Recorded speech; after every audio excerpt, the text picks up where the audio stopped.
Good evening, everyone. It's a great honor to be with you today. Today I'm going to talk about the role of MRI-guided HIFU in treatment of osteoid osteoma. Our disclosure. What about osteoid osteoma? Osteoid osteoma is a bone tumor in young age, prevalence 5 to 25, mainly affect long bone like tibia and femur, can be in hand and foot and the spine. How can we diagnose osteoid osteoma? Our patient will present young age male, presented by dull aching pain, responding to non-steroidal anti-inflammatory drug. By radiology, as we see here in plain X-ray film, we can see lucent area surrounded by sclerotic margin. CT is the best modality in diagnosis of osteoid osteoma. As we see here, the need is surrounded by sclerotic margin. Regarding the bone scintigraphy, as we see in the left side, it has bone uptake. MRI not conclusive in diagnosis of osteoid osteoma, as the hyperemia and the sclerotic margin can be a little bit misunderstanding in the diagnosis. What is the modalities in treatment of osteoid osteoma? First, we're starting by medical treatment by non-steroidal anti-inflammatory drug. Then we have surgery or minimally invasive technique. Turning to a little bit analysis of our publication, osteoid osteoma has been approved to be treated by MRI-guided HIFU in 2020 by FDA. Turning to, is it HIFU effective in treatment of osteoid osteoma? Paper published in 2023, done over 100 of the study published over 10 years, showing us that osteoid osteoma can be treated effectively by MRI-guided HIFU. What about the parameter can changing in treatment with osteoid osteoma? The sclerotic margin can affect the treatment of osteoid osteoma. As the sclerotic margin, if it's more than 0.8, it can be not effective. If it's less than 0.3, it can be more effective. So, what is HIFU standing for? HIFU is standing for high intensity focus ultrasound. It's thermal ablation technique converging high energy to a specific point. When the energy is more than 65 Celsius, it leads to coagulative necrosis. It depends on two mechanisms, thermal effect of the heat and the mechanical effect of the heat.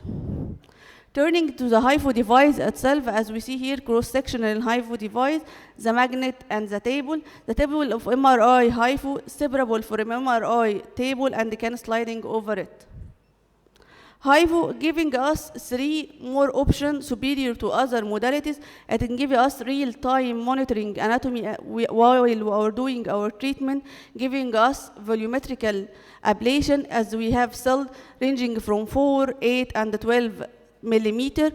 Otherwise, it gives us also MRI thermometer during the planing, as we see in the here.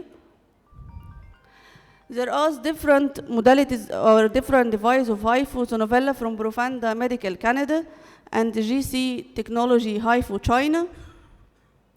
The most important thing regarding HIFU treatment is the proper selection of the patient. We have to have multidisciplinary team, surgeon and intervention radiologist to show the patient is it candidate for surgery or intervention radiology. The selection criteria regarding intervention radiology, the patient should have osteoid osteoma with needles less than 1 cm, sclerotic margin less than 0.6 cm, location cortical or subcortical lesion along bone, femur, and tibia are most common. The lesion must be accessible by ultrasound beam, not shielded by cortex or too deep. To prepare our patient, we start by fasting, skin preparation, shaving, and cleaning the area to prevent skin burn, positioning in patient for suitable position as it will rest for 1 to 2 hours. Metal implant screening must be done. Limitation of the HIFU, as we see here, the acoustic window, if the window of our treating patient have thick bone or rib or air in the view, it will hindering us during the treatment. If the lesion is so deep, it can't be treated well. If the lesion near to vital structure like nerve, our safety margin must be at least 10 millimeter. lesion, if it's very superficial near to the skin, 5 to 10 millimeter, it can lead to skin burn. The patient size, if the patient is so big, it cannot fit in our device. What is the contraindication of HIFU? Absolute contraindication, as our professor said before, standard contraindication for MRI, active infection at the site of the treatment, inability to go with anesthesia, target lesion not visible in MRI.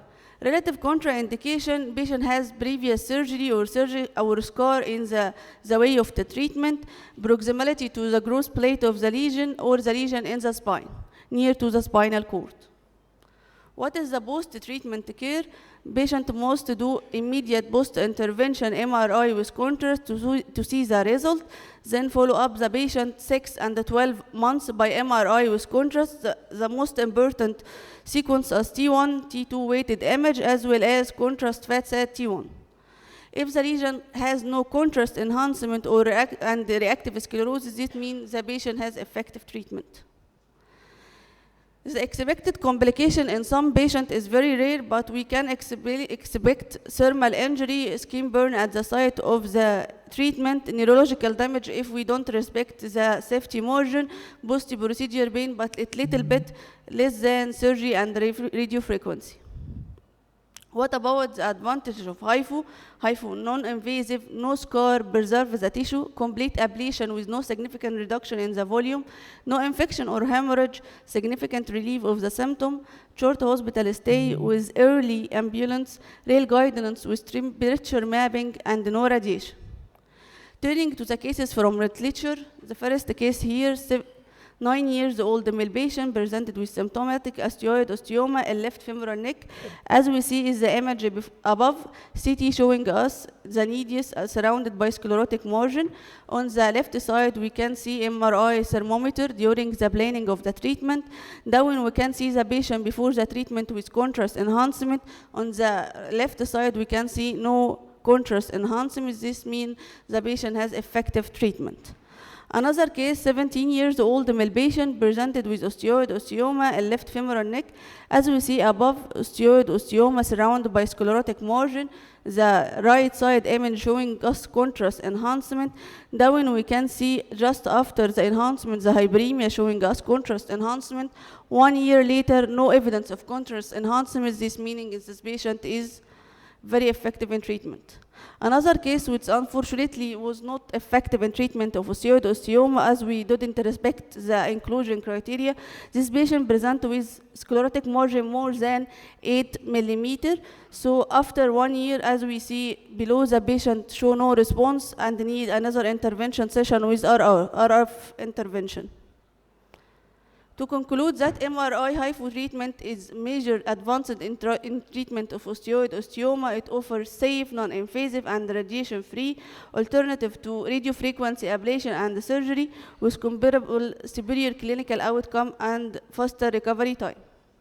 This is our reference, our lovely team, and you can scan this code to join our department. Thank you.